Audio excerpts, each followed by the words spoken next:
Alhamdulillah, bersyukur pada Allah Subhanahu wa taala. Salawat dan salam untuk Habibuna Muhammad sallallahu alaihi wasallam, seluruh keluarga, sahabat dan seluruh pengikut beliau hingga akhir zaman kelak. Jemaah yang dimuliakan oleh Allah. Suatu saat dalam masa sejarah peradaban Islam, ada di masa Sultan Murad II, kalau tidak salah Sultan Murad II.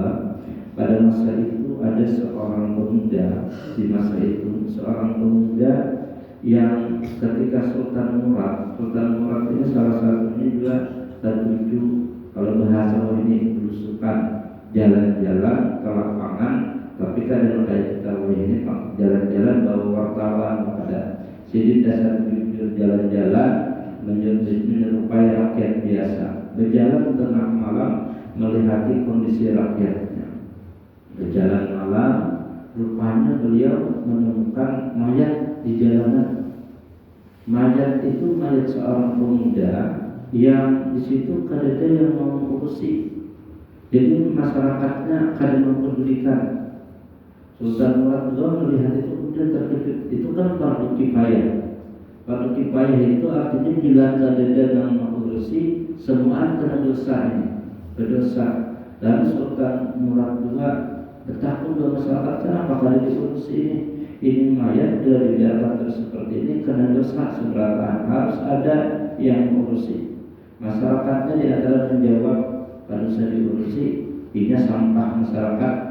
Kenapa? Apa gawiannya? Ini suka ke tempat pelacuran, ini suka ke tempat minum-minuman keras, biarkan aja yang mati kayak itu kurang lebih bahasanya kayak itu. Sultan Murad II kemudian dengan teman yang membantunya meminta agar mayat itu dicarikan alamat rumahnya kemana, kita bawa ke rumahnya. Akhirnya diangkat, dibawa ke rumahnya, ketemu dengan ibunya. Rupanya pemuda ini hidup dengan seorang ibu. Lalu kemudian mamanya dari ibunya ini kemudian pas melihat anaknya meninggal, nah sudah kupadahi semalam jangan menggauli kayak itu, karena kan ada diheran masyarakat waktu mati, ujar mamanya. Lalu Sultan Murad itu bertanya, ada apa sebenarnya dengan anak piat ini? Ujar mamanya, anak ulun ini kelakuannya ini punya gaji, entah begaul itu lumayan besar. Gajinya dibagi sepertiga pertama untuk aku, ujar ibunya. Sepertiga yang kedua untuk dirinya, memperbaiki rumah, macam-macam keperluan hidupnya.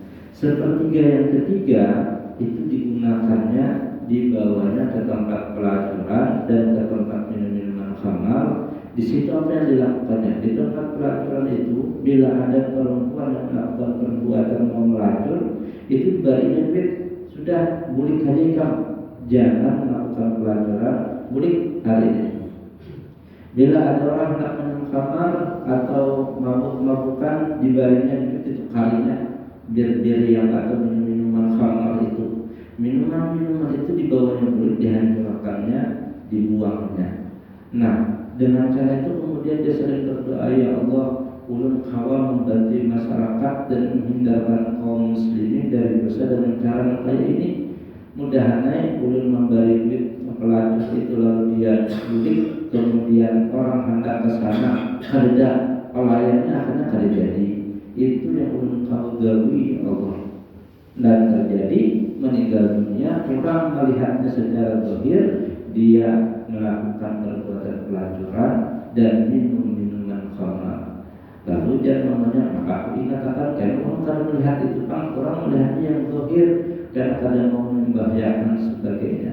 Tapi anak belum menjawab, ujar namanya. Karena sebabkan dia membahayakan ulun ini, karena presiden ibaratnya itu bahasa kita khalifah dan ulama yang menjadi pemimpin di negara ini dan sebagainya.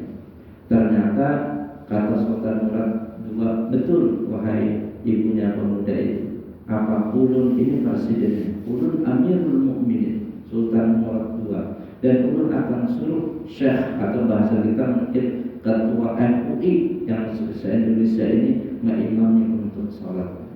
Jadi pembelajaran yang diberikan di situ melihat orang secara zahir.